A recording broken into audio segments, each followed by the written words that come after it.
be present here. Thank God for the opportunity to be here with you and to share this beautiful moment together.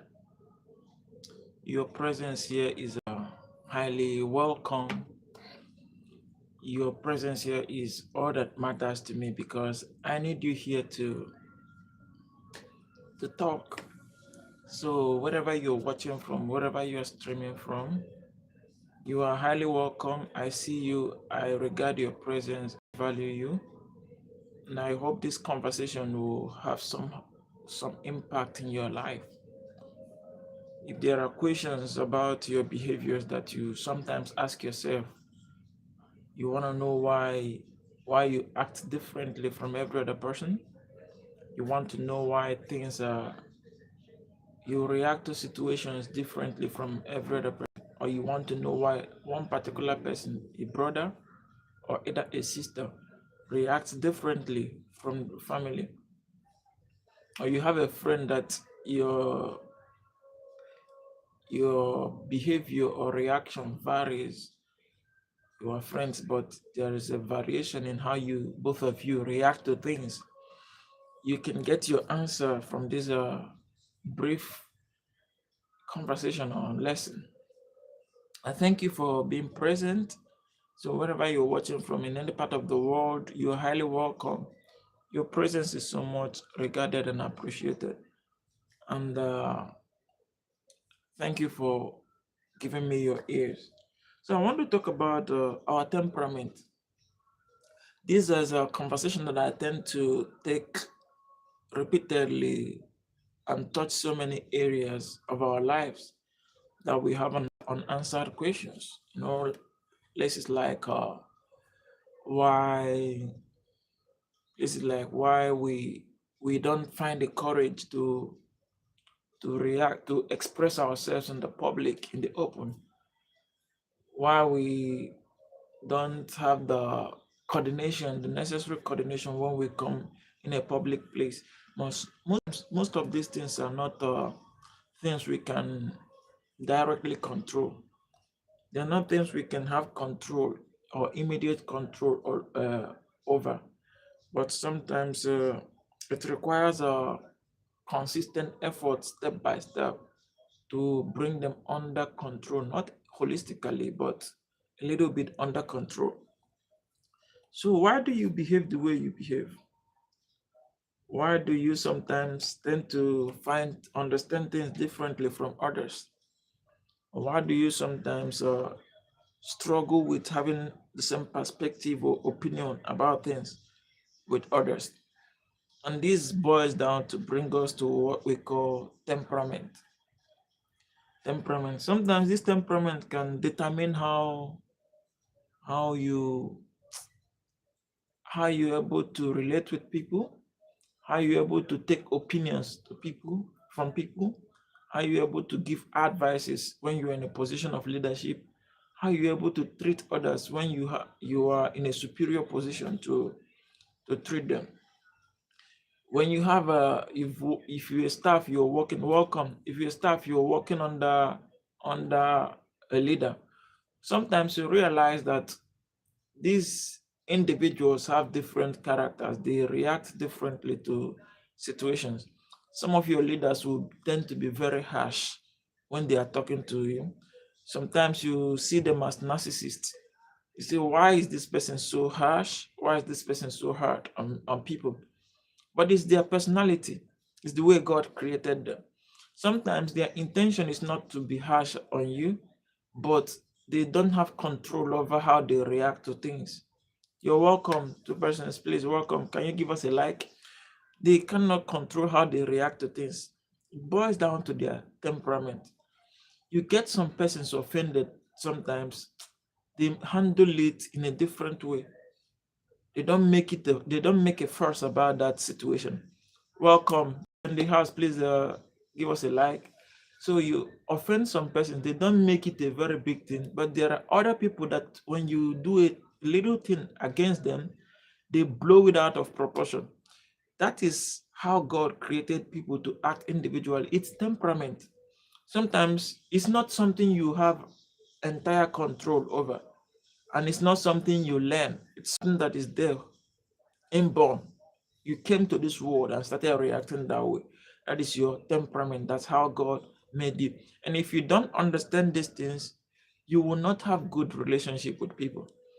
You will not understand when people are overreacting over things.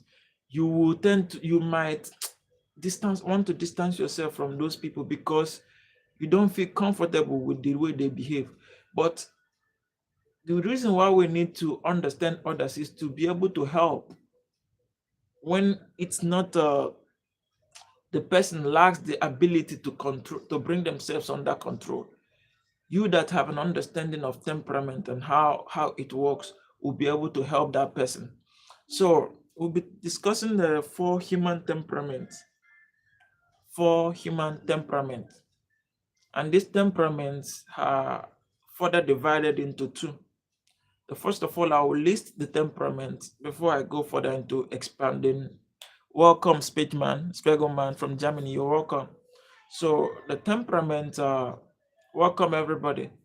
The first temperament is the sanguine. The sanguine. The second one is the choleric. The third one is the melancholy, and the fourth one is the phlegmatic. The phlegmatic temperament. All these temperaments have their strength and their weaknesses. None of them is entirely bad, and none of them is entirely the best. It depends on what you need each particular temperament for. If you're a business minded person, there is a temperament you don't need to possess. You don't need to have it dominantly because apparently we have all these temperaments in us. All these temperaments are resident in us. These four temperaments. Every individual has these four of them, but they tend to be the ones that are dominant, and that is the ones that control your behavior, how you act. So the first, the sanguine, choleric, melancholy, and phlegmatic. Now, the sanguine and choleric are the extroverts. Extroverts. The word extrovert means people that are not, uh, they are very open, they are very social people, they are not shy, they don't shy away from social events, they don't shy away from the public. They tend to have a good relationship with the public. They want to come out so that people will see them. They don't like to hide. They don't like to be in themselves. So they are extrovert. So extrovert tends to talk about someone who is exposed, who is open, who is visible to every other person, or let me use the word accessible. Whereas the melancholy and the phlegmatic are the introverts. These are the ones that want to be with themselves. If they don't have friends, no problem. If they don't have people around them, no problem. They are content with it. They will always find a way to interact with themselves. They will always find a way to behave with themselves and have the pleasure, the fun that they desire. But the extroverts always want to be around people, showcase themselves, show what they can do, make everybody around them uh, up and doing. So, who is a sanguine? A sanguine is a. Remember, I stated initially that the temperament is inborn. It's not something that you learn. It's not something that you go to school, they teach you. It's not something that you go to religious places, they teach you. It's not something that you go to work, they teach you. No, you can never learn it. You came into this world, the first cry, the first eye you open, you already have that thing within you. So the first temperament, the sanguine, these are the social people. When we talk about social, the people that are lively, they relate with people, they interact with environment, they are not into themselves alone. They want to communicate with everybody. They want to reach out to people. They want to get into people's life to find out what is happening in those people's life. They want to be involved in everything. Whereas And these guys, sorry, these guys are very outgoing. They are very outgoing. They always like to go out, go see friends, go to parks, go to bubbling places. They just want to be outside. They just want to leave the comfort of their home and go outside. Just want to go outside. The they are very energetic. You know what energy means?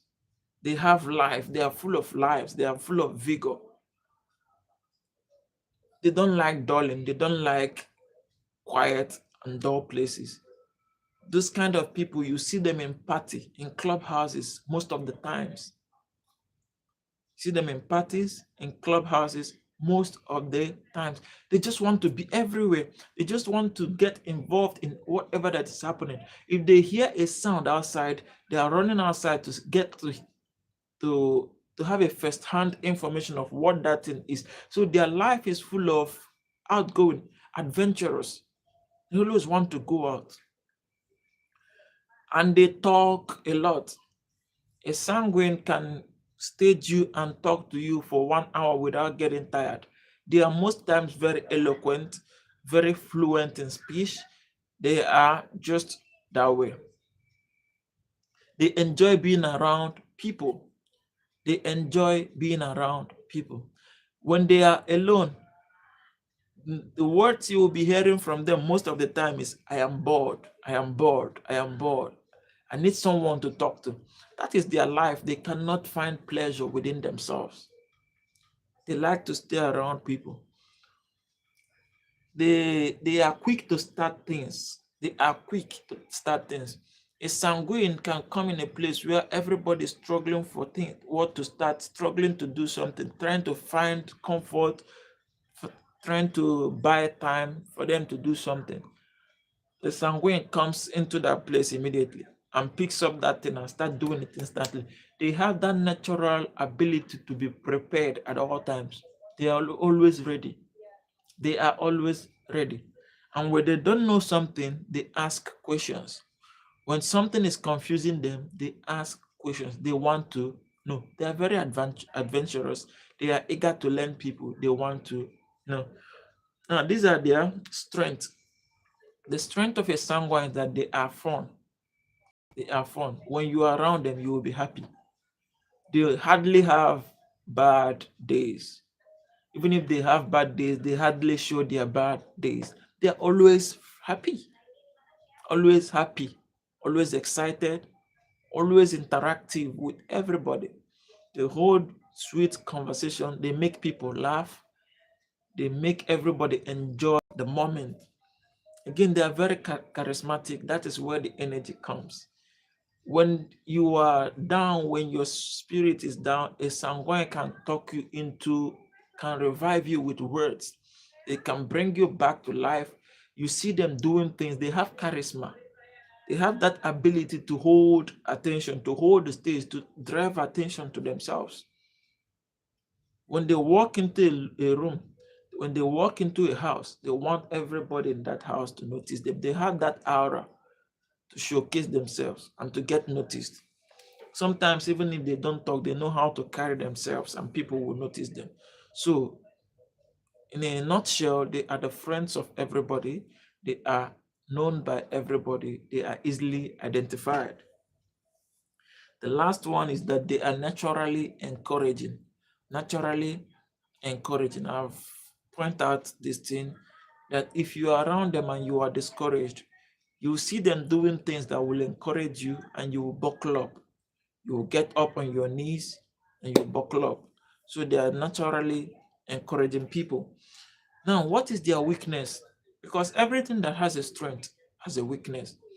These people that are like this, that are lively, that are always outgoing, that makes everybody happy, that makes people bring people together and organize party, clubbing, and all those kind of. What is their weakness? Do they have any weakness? Of course, they have a weakness that can be very costly for them.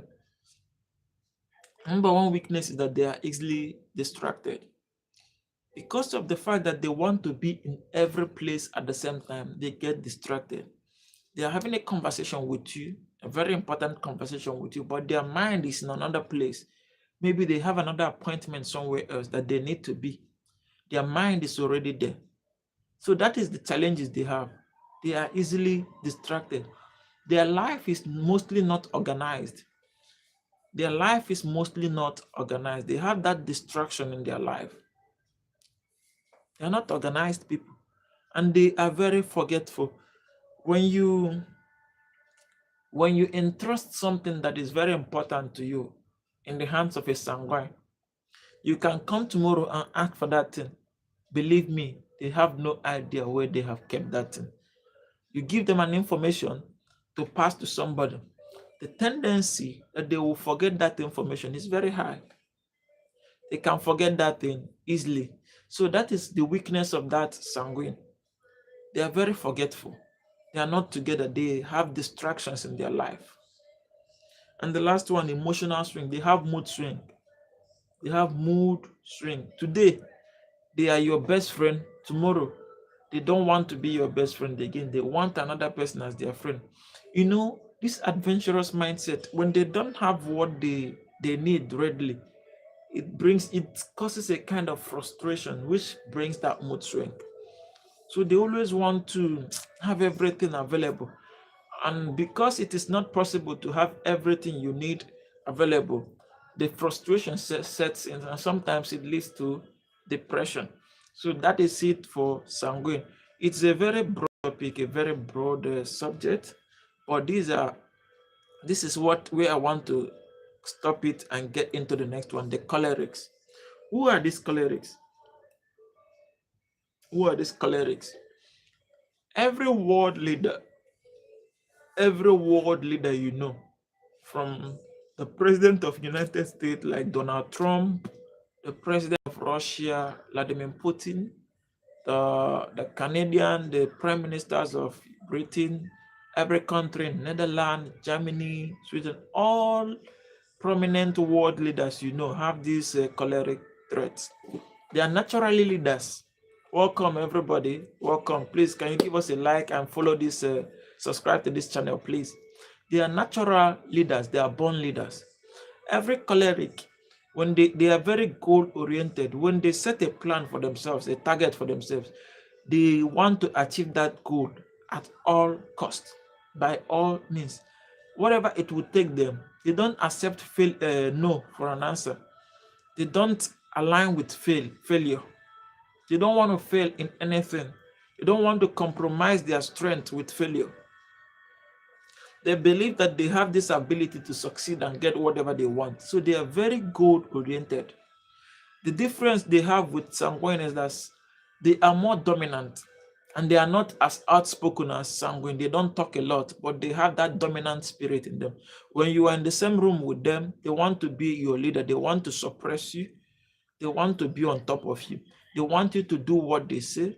They always want to be the ones that are in control, that say whatever that happens.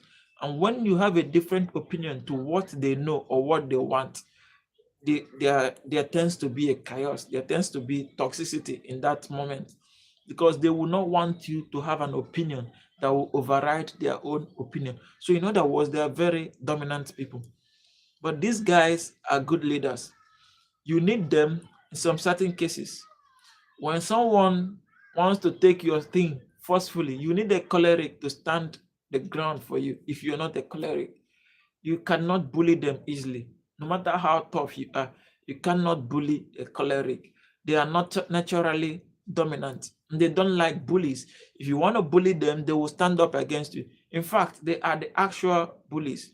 So when you see world leaders, sometimes you ask questions, why are they so brutal? Why did they not have empathy for others? It is not what they can learn. It is not in them. They were created to be like that. You were created to be without empathy. They are tough. In fact, if you're going through difficult situation, they will blame you. They will blame you as being weak.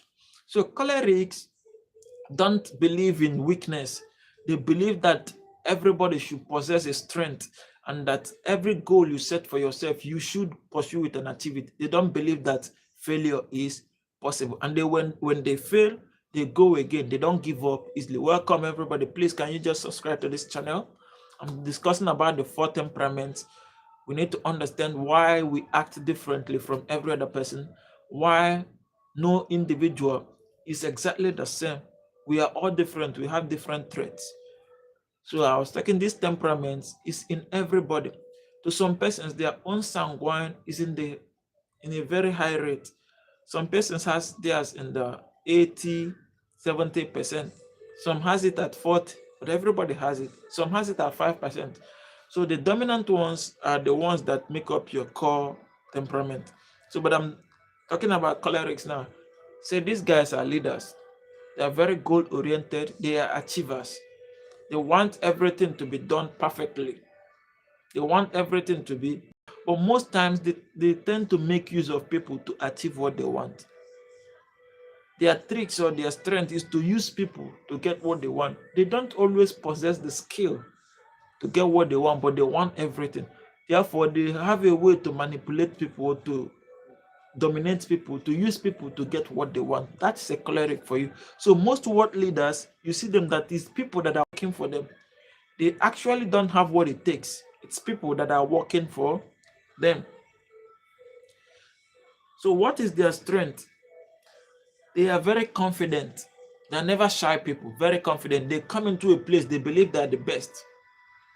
They believe they have the best ideas, they believe they have the best plans. So they are very confident sector of people. They are bold, they are goal driven. You cannot bully them easily. Number two, they are focused on results and goal. Sometimes they don't mind how you get to achieve something. All they care is give me the result. That is why sometimes they don't care if they have to take another person, if they have to cut someone's life off. But their focus is on that goal. What will it take? If it's going to be very critical, it's going to be very damaging. They don't care. They just want to get that thing done.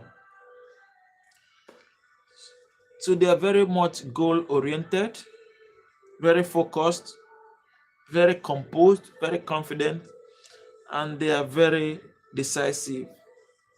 Very decisive. When you have a conversation with a cleric, they are very straightforward. They don't like two-faced people. They don't like two-faced conversation. They don't like indecisiveness. If you want to tell them something, go straight to the point. Tell them how this thing is. They don't want they don't want second guessing. They want you to go straight to the point and tell them how something is. So that is who a choleric is for you. They are very decisive, very straight to the point. And most of them are into the military, very tough people. Now we go to their strength, leadership. They are good leaders. Maybe not necessarily good leaders, but they have that leadership quality. They are determined. They are determined and they have problem solving skill. They solve it regardless of whatever means. Now, what is their weakness? They are very impatient. They are very impatient. You can't tell them tomorrow. They don't like procrastination. If they want something, they want it now. You have a child in the house who always wants something immediately. Mama, give it to me now. Dad, I want it now. They don't have patience to wait. So that's who a choleric is. They always believe that if they want something, they get it now. And that can be a problem sometimes. They may seem controlling or aggressive. They are very controlling set of people. They're very aggressive. Sometimes these are the people you call narcissists. They always want to control you. They always want you to serve them. A choleric, that's their weakness. And sometimes they do it at the expense of other people's freedom or peace. They just want everything to go through them. I'm going to stop on this choleric. Maybe tomorrow I'm going to discuss melancholy and the phlegmatic. So I've done justice to the extroverted temperament. The extrovert temperament. One thing in common with the cholerics and the sanguine, one thing in common with them is that they are not shy. They are always bold. They are very confident in public places and they are public speakers. They can address a large crowd without panicking. They can address a large crowd without having stage fright. So these are the extroverted temperaments, and every individual has a little or much of this in them. The percentage you have determines what makes up your character or your personality. So I'm going to end this teaching here. Now, if you're present in this place, thank you for staying with me. Thank you for listening. Thank you for watching. It's my pleasure that you are here. I appreciate it so much. Now, can you please tell me where you're watching from? Where are you from? We have an open conversation. Where are you from? Where are you watching from? What do you do? What's your hobby? We have 5 minutes for that. What do you do? Where are you from? Where are you from? What do you do? What's your hobby? What's your interest? What do you like doing the most? I want to see, please see you in the comment section. Just type something. Where are you watching from? I appreciate you. And if you're still here, please, can you just subscribe to this channel? Help us build. And if you want to be in this live as a co-host, I can add you up. That would be quite much beautiful. Anyone that wants to join this live just for a few minutes, you can indicate. I'll just add you up. We get to know, we have an interaction, a conversation. I want to know where you are from. I'm from Nigeria. My name is Uchenna. I'm from Nigeria, but I live in Indonesia, Jakarta to be precise. I live in Indonesia, Jakarta to be precise. So that's me. I'm a trader. I sell babies wears, and I also do content creation. So if you're still present, I see 5 persons in this live. Please do me a favor, subscribe to this channel. Please, absolute please, subscribe to this channel so that when next I come on board, you can easily access me and I can easily get to know you as well. So where are you from? Where are you streaming from? If you're understanding English and you're watching, please just hit the like button, subscribe, and just comment. Tell me where you are from. I want to appreciate you. I want to thank you so much where you are watching from. We've come to the end of our discussion. Just want to get to know you now.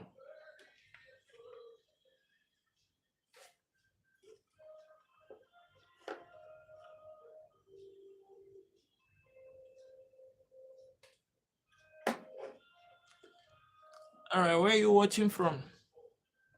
Please just comment. Tell me where you're watching from, your country, your name, what you do. Are you a student? Are you a worker? Are you do you love sports? What's your hobby? I want to know you. I want to know you. And you can ask me any question at all. I have to react to it. I'm waiting. Thank you. Welcome. 9 persons in the room. Please subscribe to this channel. Do me that favor, please. I'm pleading. Subscribe to this channel so I can get to see you guys next time. Subscribe, please. Just hit the subscribe button. Just 5 seconds. 1, 2, 3, 4, 5. Done. 5 seconds. Again, just subscribe, please. 1, 2, 3, 4, 5. 5 seconds. Subscribe. And then comment. Tell me where you're watching from. I want to know. I want to get to know you. And if you want to come up as a moderator, just have a conversation. I'm still open for that. Spagelman, are you still here from Germany? Spagelman. Don't know if I pronounced it correctly. Thank you for commenting. Thank you for commenting, Spagelman. Every other person in the room, please, can you subscribe to this channel? I would like to get to know you better. I'd like to get you to be a family, a community. Whatever conversation, whatever issue is difficult for you to understand, you need people that you can talk to. You need people you can ask questions. Asking questions make life a little much easier. When you don't know something, the the best reaction is to ask questions. That interaction helps in giving you the information that will help you tomorrow. So ask questions, ask me anything, ask me who I am, ask me what I do, ask me what I like, where I am from. And I as well want to know who you are, where you're watching from, right? I appreciate your presence here so much.